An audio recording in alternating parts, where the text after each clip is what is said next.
खरगोश और कछुए की कहानी। एक समय की बात है, एक जंगल में एक खरगोश और एक कछुआ रहते थे। दोनों अच्छे दोस्त थे, लेकिन उनकी गति और जीवन शैली में बहुत अंतर था। खरगोश बहुत तेज दौड़ता था, जबकि कछुआ बहुत धीमा था। एक दिन दोनों ने एक दौड़ लगाने का फैसला किया। खरगोश को लगता था कि वह आसानी से दौड़ जीत जाएगा, क्योंकि वह इतना तेज था। कछुआ दूसरी ओर बहुत चिंतित था, क्योंकि वह जानता था कि वह बहुत धीमा है। दौड़ की शुरुआत हुई और खरगोश तेजी से आगे बढ़ गया। कछुआ धीरे धीरे चलने लगा, लेकिन वह रुका नहीं। वह निरंतर आगे बढ़ता रहा, जबकि खरगोश ने सोचा कि वह पहले ही जीत गया है। खरगोश ने रास्ते में एक पेड़ के नीचे आराम करने का फैसला किया। वह सो गया और कछुआ धीरे धीरे आगे बढ़ता रहा। कछुआ ने खरगोश को नहीं देखा और वह आगे बढ़ता रहा। जब खरगोश जागा तो उसने देखा कि कछुआ लगभग फिनिश लाइन पर है। खरगोश को यह देखकर बहुत आश्चर्य हुआ और उसने तेजी से दौड़ना शुरू किया, लेकिन तब तक बहुत देर हो चुकी थी। कछुआ फिनिश लाइन पार कर गया था और उसने दौड़ जीत ली थी। खरगोश को अपनी हार का एहसास हुआ और उसने कछुए से कहा, तुमने मुझे हरा दिया। मैं नहीं समझता कि यह कैसे हुआ। कछुआ मुस्कुराया और कहा, मैंने धीरे धीरे लेकिन निरंतर दौड़ लगाई। मैंने कभी हार नहीं मानी और मैंने अपने लक्ष्य को हासिल किया। खरगोश ने कछुए की बात समझी और कहा, तुम्हारी जीत के पीछे का कारण तुम्हारा धैर्य और मेहनत है।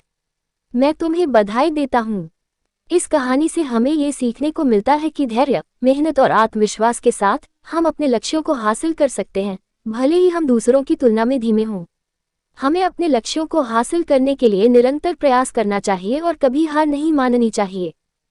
कछुए की जीत के पीछे के कारण। कछुए की जीत के पीछे कई कारण थे। सबसे पहले, उसने अपने लक्ष्य को हासिल करने के लिए निरंतर प्रयास किया। उसने कभी हार नहीं मानी और हमेशा आगे बढ़ता रहा। दूसरा, कछुए ने अपनी गति के अनुसार दौड़ लगाई। उसने अपनी क्षमता के अनुसार प्रयास किया और कभी भी अपनी सीमाओं से बाहर नहीं गया। तीसरा, कछुए ने अपने प्रतिद्वंद्वी को कम नहीं आंका। उसने खरगोश की गति को देखा, लेकिन उसने अपनी क्षमता पर विश्वास किया और अपने लक्ष्य को हासिल करने के लिए प्रयास किया। खरगोश की हार के पीछे के कारण। खरगोश की हार के पीछे भी कई कारण थे। सबसे पहले, उसने अपने प्रतिद्वंद्वी को कम आंका। उसने सोचा कि वह आसानी से दौड़ जीत जाएगा और उसने अपने प्रयास को कम कर दिया। दूसरा, खरगोश ने अपनी गति पर अधिक विश्वास किया। उसने सोचा कि उसकी गति ही उसकी जीत का कारण होगी, लेकिन उसने अपने प्रतिद्वंद्वी की क्षमता को नहीं देखा। तीसरा, खरगोश ने अपने लक्ष्य को हासिल करने के लिए निरंतर प्रयास नहीं किया। उसने रास्ते में आराम करने का फैसला किया और सो गया, जिससे उसे अपनी हार का सामना करना पड़ा। तारांकन निष्कर्ष। खरगोश और कछुए की कहानी हमें धैर्य, मेहनत और आत्मविश्वास के महत्व के बारे में सिखाती है। हमें अपने लक्ष्यों को हासिल करने के लिए निरंतर प्रयास करना चाहिए और कभी हार नहीं माननी चाहिए।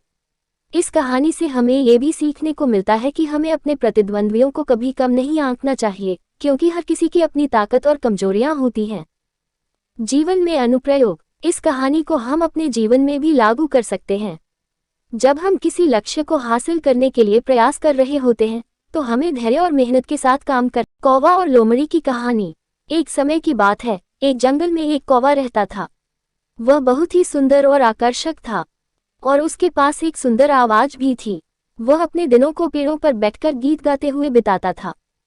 एक दिन जब कौवा एक पेड़ पर बैठा था, तो उसने अपने मुंह में एक स्वादिष्ट रोटी का टुकड़ा पकड़ रखा था।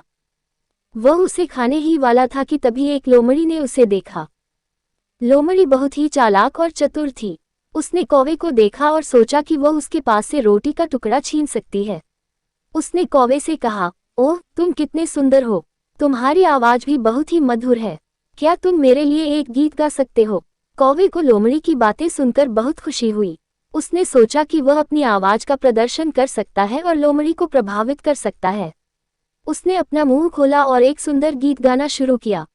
जैसे ही कौवे ने अपना मुंह खोला, रोटी का टुकड़ा नीचे गिर गया। लोमड़ी ने तुरंत उसे पकड़ लिया और भाग गई। कौवे को अपनी गलती का एहसास हुआ और उसने देखा कि लोमड़ी उसके पास से रोटी का टुकड़ा छीनकर भाग गई है।